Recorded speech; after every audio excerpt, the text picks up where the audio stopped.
કોઈએ ખૂબ જ સરસ કહ્યું છે કે દરેક વસ્તુનો સમય નક્કી હોય છે, દરેક જગ્યા નક્કી હોય છે. તમે કોઈ જગ્યાએ જાતે નથી પહોંચતા, તમને પહોંચાડવામાં આવે છે, કારણ કે રમી આપણે નથી રહ્યા, રમત તો ઉપરવાળો રમે છે. હેલો એવરીવન, કેમ છો? મજામાં છો? હું છું પૂનમ ધાનક. હું વાર્તાઓ કહું છું અને સપનાઓ વહેંચું છું, શબ્દો તમારા અને સ્વર મારા. આજે હું આપની સમક્ષ લઈને આવી છું વિચારોનું વાવાઝોડું, જેનું શીર્ષક છે પ્રેમની પરિભાષા. આજની આ નાનકડી વાર્તા છે ભગવાન શ્રી કૃષ્ણની. એકવાર નારદજી આવ્યા અને મહેલમાં રૂક્ષ્મણીજીને કહેવા લાગ્યા કે ભગવાનનો જે વિશેષ પ્રેમ છે ને એ ગોપીઓ સાથે છે, તમારી સાથે નથી. અહીં મહેલમાં ભગવાન કોઈને એટલો પ્રેમ નથી કરતા જેટલો તેઓ ગોપીઓને કરે છે. નારદજીની આવી વાતો સાંભળી રૂક્ષ્મણીજી કોપભુવનમાં ચાલ્યા ગયા અને એમને એવું લાગ્યું કે હમણાં ભગવાન આવશે અને એમને મનાવશે. ભગવાન કૃષ્ણને જ્યારે આ વાત ખબર પડી તો તરત એમણે કહ્યું, ચાલો હું સાચું કહું કે શું કામ હું ગોપીઓને વિશેષ પ્રેમ કરું છું. એમણે એક નાટક કર્યું. કૃષ્ણએ કહ્યું કે એમને ખૂબ જ માથું દુખે છે અને એટલી હદે દુખે છે કે એમનાથી ઊભું થઈ શકાય એમ નથી. ચક્કર આવી રહ્યા છે અને ભગવાને જે જગ્યાએ હતા એ જ જગ્યાએ વિશ્રામ કરવા લાગ્યા અને આખા મહેલમાં આ ખબર ફેલાઈ ગઈ કે ભગવાન પીડામાં છે, તકલીફમાં છે. નારદજીને જેવી આ વાતની ખબર પડી ને તે તરત પ્રભુ પાસે દોડી આવ્યા. રૂક્ષ્મણીજી કોપભુવન છોડી અને પ્રભુ પાસે પહેલા દોડીને પહોંચી ગયા. ભગવાન ખૂબ જ તકલીફમાં હતા, જોરદાર માથું દુખી રહ્યું હતું. એ જ દરમિયાન સત્યભામા રાણી પણ ત્યાં પહોંચી ગયા. અનેક વૈદ્યને બોલાવવામાં આવ્યા, ઘણા ઈલાજ પણ કર્યા, પણ કંઈ ન વળ્યું. ભગવાન બોલ્યા, કંઈક ઈલાજ કરી આપો, હું ખરેખર બહુ જ પીડામાં છું. નારદજી તરત ભગવાનની નજીક ગયા અને પગે લાગીને બોલ્યા, પ્રભુ તમે કહો અમે શું ઈલાજ કરીએ? તમે તો અંતર્યામી છો ને, કે જેથી તમે આ પીડામાંથી મુક્ત થઈ શકો. પ્રભુ મને તો કહો કે આનો શું ઈલાજ કરવાનો છે?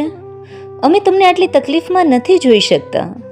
ભગવાને કહ્યું, આનો ઈલાજ ખૂબ જ સરળ છે, પણ મને નથી લાગતું કે એ કોઈ કરશે અથવા તો કોઈ માનશે. એટલે નારદજીએ તરત કહ્યું, અરે પ્રભુ મને કહો, હું માનીશ. કોઈ એ કામ નહીં કરે તો હું સ્વયં એ કામ કરી દઈશ. ભગવાને કહ્યું, આ તકલીફનો એક જ ઈલાજ છે કે જે મને પ્રેમ કરતું હોય ને એ પોતાના ચરણની ધૂળ મને આપે અને એ ધૂળ કપડામાં બાંધી મારા માથે મૂકવામાં આવે તો તરત જ માથાનો દુખાવો જતો રહેશે. નારદજી બોલ્યા, પ્રભુ આ કેવું કામ? હું તો આવું કામ ન કરી શકું. મારા ચરણોની ધૂળ તમારા માથે? એવું તો બની જ ન શકે. તો પ્રભુએ કહ્યું, સારું, કોઈ બીજાને જઈને પૂછો. નારદજી હવે રૂક્ષ્મણીજી પાસે ગયા અને ભગવાને કીધેલો ઉપાય કહ્યો. રૂક્ષ્મણીજી ભડક્યા અને બોલ્યા, આ કેવો ઉપાય કહો છો તમે? શું તમે મને નરકમાં મોકલવા માંગો છો? મારા ચરણોની ધૂળ હું ક્યારેય ભગવાનને માથે ન પહોંચવા દઉં. નારદજી સત્યભામા પાસે ગયા અને બધી વાત કહી. સત્યભામાજી પણ કહેવા લાગ્યા, આ શું કહો છો તમે? એમ કહી રડવા લાગ્યા. નારદજી ફરી ભગવાન પાસે ગયા અને કહ્યું, ભગવાન આવો ઈલાજ તો કોઈ કરવા તૈયાર નથી. તમે જ કહો પ્રભુ, શું કરું? ભગવાને કહ્યું, હવે તમે જાઓ વૃંદાવન અને ત્યાં રાધા અને ગોપીઓને જઈને કહો કે હું આવી ગંભીર તકલીફમાં છું અને આનો ઉપાય આ જ છે. નારદજી તરત વૃંદાવન ગયા. ત્યાં વૃંદાવનમાં રાધાજી અને અન્ય ગોપીઓ કૃષ્ણની વિરહમાં ઉદાસ બેઠી હતી. ત્યાં નારદજીને જોઈને પૂછવા લાગી, શું કરે છે અમારા પ્રભુ? ક્યારે આવશે અમને મળવા? નારદજી બોલ્યા, ભગવાન ખૂબ જ તકલીફમાં છે અને એનો ઉપાય એ છે કે જે તેમને વિશેષ પ્રેમ કરતા હોય ને તેમના ચરણોની ધૂળ ભગવાનને માથે ચડે તો જ સરખું થશે. વગર વિલંબે ગોપીઓએ અને રાધાજીએ જમીન પર એક કપડું પાથર્યું અને તેની પડખે કૃષ્ણની યાદીમાં રાસની રમઝટ બોલાવી અને એ દરમિયાન જે ધૂળ ઉડીને એ કપડામાં આવીને એને ભેગી કરી અને કપડું નારદજીને આપ્યું અને કહ્યું, જાઓ આ અમારા કૃષ્ણને પહોંચાડી દો.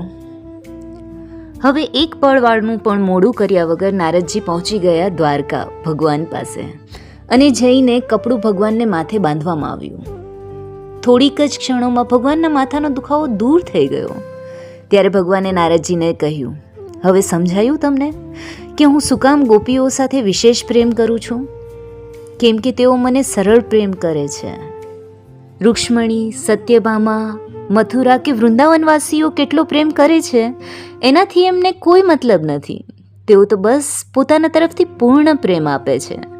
નરકમાં જવાની બીક કરતાં તેઓને મારી તકલીફ દૂર કરવાનું વધારે યોગ્ય લાગ્યું. બસ આટલી જ હતી આ વાત. વાત બહુ નાનકડી છે પણ સમજાવે છે ઘણું, કે સાચો પ્રેમ તો એ જ છે કે જેમાં કોઈ શરત, સ્વાર્થ, લાલચ કે અપેક્ષા ન હોય, પણ સાચી નિષ્ઠા, સમર્પણ અને ભક્તિ છુપાયેલી હોય. એટલે જો ભગવાનને કે વડીલોને કે લાઈફ પાર્ટનરને પ્રેમ કરતા હોવ ને તો ગોપીઓ જેવો કરજો, નિસ્વાર્થ. ચલો રજા લઉં છું. હું છું પૂનમ ધાનક. ફરી મળીશું આવી જ એક નવી વાત અને નવા સપનાઓ સાથે.